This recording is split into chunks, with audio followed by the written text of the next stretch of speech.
They're making the exhausting and dangerous journey up the Himalayan mountains in search of the world's most rare and expensive herb.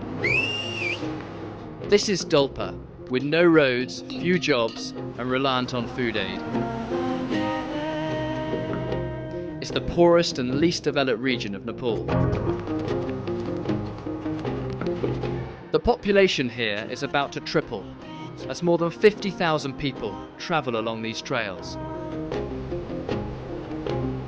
They've already been walking for 17 days, and for the next 6 weeks they'll be camping on these mountains to harvest Yarchagumba, a valuable and extraordinary substance known as Himalayan Viagra, the herb of life. Entire villages migrate for the harvest, locking up their homes and leaving the schools deserted. There are 503 students in 19 schools, but still now, no single student in any school. All of students are going collect Yarsagumba because Yarchagumba is important income source in Dolpa, for Dolpa. So they want to collect Yarsagumba and they earn money. How to earn money? Is it the holidays at the moment, or is this school term? No holidays, because all teachers are waiting for students. When they come back in school, they are waiting. In the rush, many ignore the dangers of altitude sickness. This boy's been carried home after he started coughing up blood. His younger brother died the day before.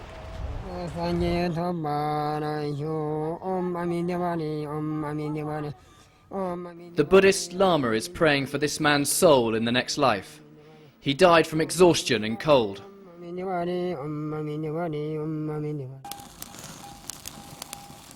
Paljung has come up from the valley with his family. He's making breakfast before setting off for work. He's only 12, and for the first time his parents have brought him with his younger sister Numba and their blind brother to harvest Yarchagumba. For most of the year they have no income. They survive on what little food they grow. Now they're hoping to strike it rich. The life cycle of a Yarchagumba is not fully understood, but what we do know is that at the beginning of the monsoon, spores of the Cordycep mushroom land on the head of caterpillars from the Lepidoptera family. The parasite then works its way into the insect's brain, soaking up its energy before killing it. The dead caterpillars lie buried in the soil. You need really good eyes to find them. All you can see from the surface are tiny brown stalks among the grass.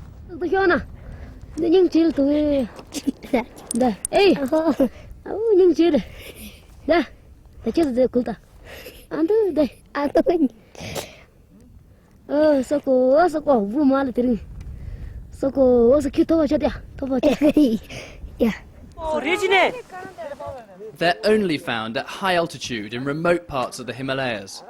But the world's best Yarchagumba comes from here in Dolpa. Chinese emperors from the Qing dynasty were the first to use it, and at the last Olympics the Chinese athletics team attributed 9 of their gold medals to a diet supplemented with the herb. Paljung and Numba will collect around 20 caterpillars a day. They sell them for $1 each to the traders. In Dolpa, $1 is a daily wage for a skilled worker.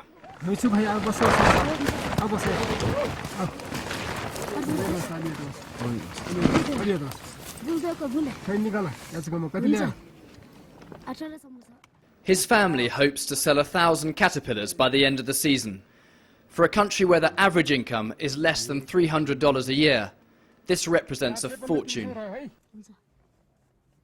Eventually, each caterpillar will be sold for up to $30. The main markets are China, Singapore and Taiwan. The trade is worth about $2.5 million to Dolpa.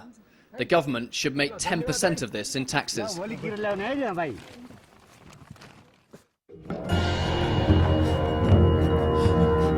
But over the last few years, Maoist rebels have taken over most of Dolpa, forcing out government agencies, destroying their buildings and killing their officials. Now they're taking the Yarchagumba tax for themselves, starving the government of its income. When the snow melts, it will be up here at just below 5,000 metres that the world's best Yarchagumba will be collected. The nearest government tax station is over there, in the far south of the region. And China, where the best prices for Yarchagumba are fetched, is only 3 days' walk away. It's little wonder that the vast majority of Yarchagumba is smuggled out of Nepal, with the Maoists taking the largest chunk of the profits. This is Nepal's main Yarchagumba exporter. He's come back home to Dolpa for the harvest. His business has been damaged by the Maoists. The Maoists make money out of trade of Yarsagumba by imposing tax on the traders and by collecting entry and harvest permit to the harvesters, and by harvesting themselves, and by imposing fines to the harvesters and local people. And in last year's case, they made a huge amount of money by looting around 200 kgs of Yarsagumba.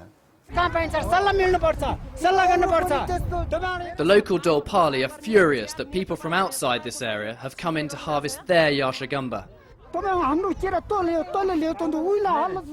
With the government forced out, the Maoists are in charge. So the locals want the Maoists to send the others back.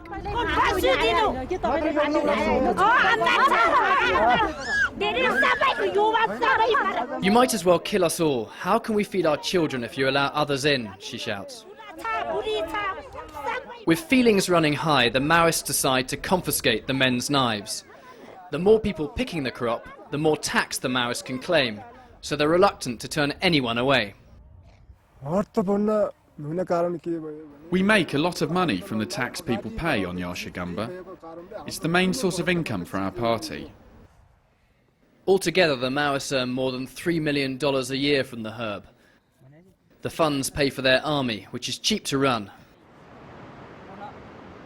These two soldiers, like many others, are volunteers. They don't wear uniform and expect locals to house and feed them. Their weapons are often basic, even homemade. Is that a grenade in your pocket? Yes, grenade. Can I see it? Yes. How are you going to use that? It is for fighting against the government. It's for fighting against the government. Yes.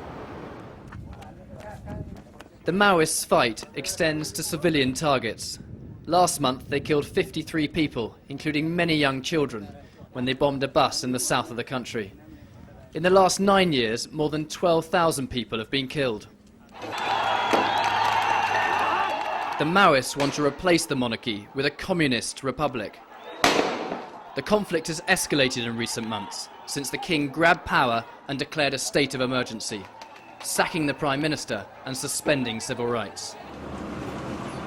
The new government, which enjoys little support, says it wants to end the fighting. But with the rebels in control of 2/3 of the country, hopes of peace are dying.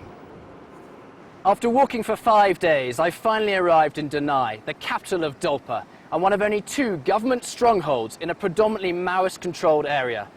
It's here that the government will try to extract a tax of $285 per kilo from any Yarchagumba trader who unwittingly passes through.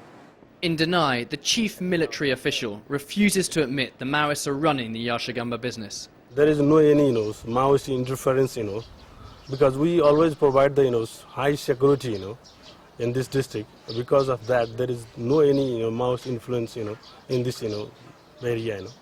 And if you go up to Upper Dolpa, is it? Well, we always monitor the situations. If we need, we will go every part of the district, Right. So no problem. No problem.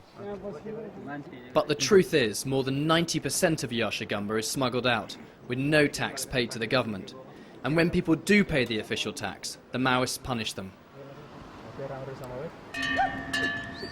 One trader told me his donkeys were kidnapped. They were carrying his crop worth $1 million. The donkeys were carrying my Yarchagumba. 11 of them were stolen by armed men, Maoists, but they didn't harm my wife and children. But despite the risks, it's still good business. The price of Yarchagumba has soared in the last 10 years. It's up by a staggering 4,000%. A friend of mine who went to Japan and went to one restaurant where They were selling a vegetable soup with 3 Yarsagumba floating on top, and the price was $100 per bowl of soup. Here in Kathmandu, the herb is processed and sold as a miracle health drink, and even as a treatment for cancer patients. It's only in the last 3 years that it's been legal to collect Yarchagumba in Nepal. Until then, it was a protected species. Ooh, full power. The main property gives you, like it says, energy unlimited, so it works as a Viagra. So I call it a very natural Viagra from the Himalayas, like, you know. So, phew, man, makes you get really a little sexy, I guess. Studies at Beijing Medical University have shown a 64% success rate among men suffering from impotence after taking a course of Yarchagumba. It suggested it's first dried and powdered before being mixed with milk.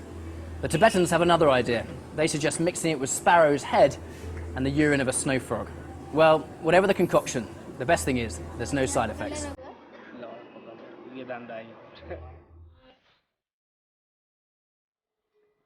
These yaks are carrying a valuable Yarchagumba consignment. They're heading away from the government areas towards the Chinese border.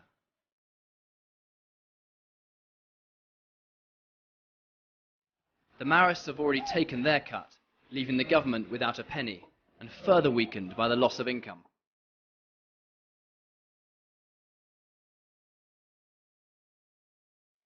In Dolpa, a family's wealth is measured by the number of children who can pick Yarchagumba.